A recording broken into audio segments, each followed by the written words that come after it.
Si tu generador se está calentando y no sabes por qué, probablemente estás cometiendo este error. Sobrecalentamiento del alternador en grupos electrógenos.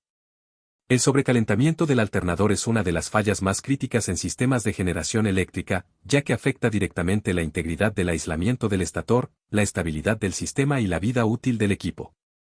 A diferencia de otras fallas visibles, el sobrecalentamiento suele ser progresivo y acumulativo, lo que dificulta su detección temprana si no se cuenta con monitoreo adecuado. En campo, es común que el generador continúe operando aparentemente normal mientras internamente se acelera el envejecimiento térmico del aislamiento.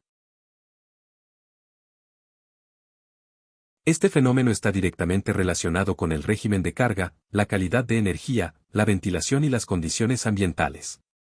Las normas IS 60034 e ISO 8528 establecen límites térmicos y criterios de operación que deben respetarse para evitar daño prematuro. El objetivo de este análisis es identificar las causas reales, entender el mecanismo físico del calentamiento y establecer criterios claros de diagnóstico y prevención. Principio físico del calentamiento. El calentamiento del alternador se origina principalmente por las pérdidas eléctricas internas, siendo las más importantes las pérdidas en cobre del estator. Estas pérdidas se rigen por la expresión potencia igual al cuadrado de la corriente por la resistencia. Esto implica que el incremento de corriente tiene un efecto cuadrático en el calentamiento. Además de las pérdidas en cobre, existen pérdidas en el núcleo, histéresis y corrientes parásitas, que dependen del flujo magnético y la frecuencia. También hay pérdidas mecánicas asociadas a ventilación y fricción en rodamientos. El balance térmico del alternador depende de la capacidad de disipar estas pérdidas mediante su sistema de enfriamiento. Cuando la generación de calor supera la disipación, la temperatura interna comienza a elevarse de forma sostenida. Este es el punto de inicio del sobrecalentamiento. Relación entre kilovoltio-amperio, corriente y temperatura. El alternador está diseñado térmicamente en función de la corriente que circula por sus devanados, no directamente por la potencia activa, kilovatio. Por ello, la variable crítica es el kilovoltio-amperio, que define la corriente entregada. La relación es corriente igual a la relación de kilovoltio-amperios para la raíz cuadrada de 3 y voltaje. Si el factor de potencia disminuye, el kilovoltio-amperio aumenta para la misma potencia activa, incrementando la corriente.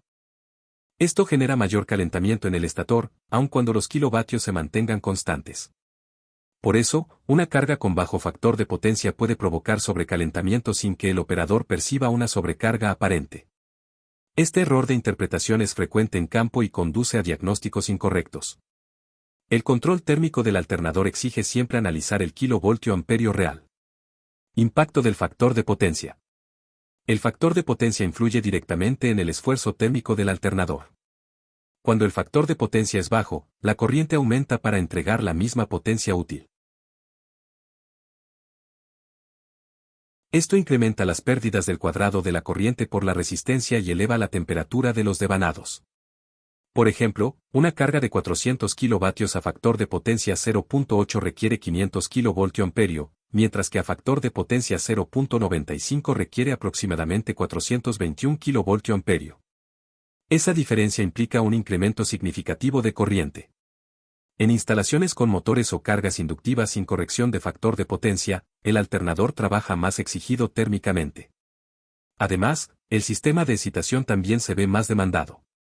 Por eso, el factor de potencia es un parámetro crítico en el análisis de sobrecalentamiento. Efecto de cargas no lineales. Las cargas no lineales generan corrientes armónicas que distorsionan la forma de onda. Ejemplos típicos incluyen variadores de velocidad, UPS, rectificadores y fuentes conmutadas. Estas corrientes no sinusoidales generan pérdidas adicionales en el alternador, tanto en el cobre como en el hierro. El efecto se traduce en un calentamiento superior al esperado para el mismo kilovoltio-amperio fundamental. Además, los armónicos pueden producir corrientes circulantes internas y aumentar el estrés térmico del rotor. El parámetro clave para evaluar este fenómeno es la distorsión armónica total en corriente THD. Si el THD es elevado, el alternador debe ser sobredimensionado o diseñado para cargas no lineales. Ignorar este efecto es una causa frecuente de sobrecalentamiento. Desbalance de fases. El desbalance de carga entre fases provoca corrientes desiguales en el estator. Esto genera sobrecalentamiento localizado en uno o más devanados. Incluso un desbalance moderado puede incrementar significativamente la temperatura en la fase más cargada. El efecto no es lineal, ya que pequeñas diferencias pueden amplificarse térmicamente. Además, el desbalance induce corrientes de secuencia negativa que generan pérdidas adicionales en el rotor. Estas corrientes no contribuyen a la producción de potencia útil y solo generan calor. Por eso, el desbalance debe mantenerse dentro de límites estrictos. Es un problema común en instalaciones con cargas monofásicas mal distribuidas. Problemas de ventilación. El sistema de enfriamiento del alternador es fundamental para mantener el equilibrio térmico. Si el flujo de aire es insuficiente, el calor generado no se disipa adecuadamente.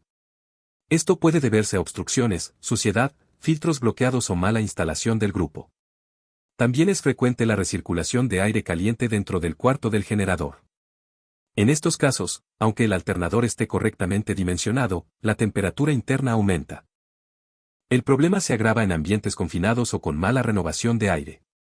Por eso, la ventilación no es un aspecto secundario, sino un criterio crítico de operación. Muchos sobrecalentamientos tienen origen en fallas de enfriamiento. Temperatura ambiente y altitud. Las condiciones ambientales afectan directamente la capacidad de disipación térmica. Los alternadores suelen estar diseñados para operar a 40 grados Celsius de temperatura ambiente. Si la temperatura real es mayor, la capacidad efectiva se reduce. A mayor altitud, la densidad del aire disminuye, reduciendo la eficiencia del enfriamiento. Esto implica que el mismo alternador disipa menos calor en altura. Por esta razón, se debe aplicar derating en condiciones severas. No considerar este efecto conduce a operación fuera de límites térmicos. Es un factor crítico en zonas tropicales y de montaña. Clase de aislamiento y vida útil. El sistema de aislamiento del alternador define su límite térmico. Clases típicas: B, 130 grados Celsius, F, 155 grados Celsius, H, 180 grados Celsius. La vida útil del aislamiento se reduce drásticamente con el incremento de temperatura. Regla práctica: por cada 10 grados Celsius adicionales, la vida útil puede reducirse a la mitad. Esto se basa en principios térmicos del envejecimiento de materiales dieléctricos. Por eso, operar constantemente cerca del límite térmico no es recomendable. La selección adecuada debe considerar margen térmico. El aislamiento no falla de inmediato, pero se degrada progresivamente. Fallas mecánicas asociadas. El sobrecalentamiento no solo afecta el estator. También impacta rodamientos, lubricantes y componentes mecánicos. La alta temperatura degrada la grasa de los rodamientos, reduciendo su vida útil. Esto puede generar vibraciones y fallas secundarias. Las vibraciones a su vez aumentan pérdidas y temperatura. Se genera un ciclo de deterioro progresivo. Además, el calor puede afectar el alineamiento del sistema. Por eso, el problema térmico tiene consecuencias multidisciplinarias. Diagnóstico en campo. El diagnóstico del sobrecalentamiento debe basarse en mediciones reales. Se debe verificar corriente por fase, kilovoltio-amperio, factor de potencia y balance. También es necesario medir temperatura de devanados mediante RTD o sensores. El análisis de calidad de energía permite identificar armónicos. La inspección visual puede revelar problemas de ventilación o suciedad. Es importante diferenciar entre causa eléctrica y causa ambiental. No se debe asumir automáticamente falla del alternador. El diagnóstico correcto evita intervenciones innecesarias. Método de análisis. Secuencia recomendada. Verificar carga en kilovoltio-amperio. Evaluar factor de potencia. Analizar THD. Revisar balance de fases. Inspeccionar ventilación. Confirmar condiciones ambientales. Revisar historial de operación. Este enfoque permite identificar la causa raíz. El análisis debe ser sistemático y no basado en suposiciones. Consecuencias del sobrecalentamiento. El sobrecalentamiento provoca degradación del aislamiento, pérdida de rigidez dieléctrica y eventual cortocircuito interno. También genera deformaciones térmicas en componentes. Puede provocar fallas de rodamientos y pérdida de eficiencia. A largo plazo, reduce la confiabilidad del sistema. En casos extremos, puede causar falla total del alternador. Además, incrementa costos de mantenimiento y tiempos de parada. Es una de las fallas más costosas en generación. Por eso su prevención es crítica. Medidas de prevención. Para evitar el sobrecalentamiento se deben aplicar varias medidas. Correcta selección del alternador. Control del factor de potencia. Monitoreo de armónicos. Mantenimiento de ventilación. Balance de cargas. Control de temperatura ambiente. También es recomendable instalar sensores térmicos. El mantenimiento preventivo debe incluir limpieza y revisión de flujo de aire. La operación debe mantenerse dentro de límites de diseño. No se debe trabajar al límite de capacidad. La prevención es más económica que la reparación. Conclusión final. El sobrecalentamiento del alternador no es un evento aislado, sino el resultado de múltiples factores eléctricos y operativos. Su comprensión requiere analizar corriente, calidad de carga, condiciones ambientales y diseño del equipo. La mayoría de los casos en campo se deben a errores de aplicación, no a defectos de fabricación. Por eso, el enfoque debe ser técnico y basado en datos. Un alternador bien seleccionado y correctamente operado no debería presentar sobrecalentamiento. Este problema es prevenible con ingeniería adecuada. La clave está en entender que el límite real lo impone la temperatura, no solo la potencia. Si te gustó, haz clic y suscríbete al canal.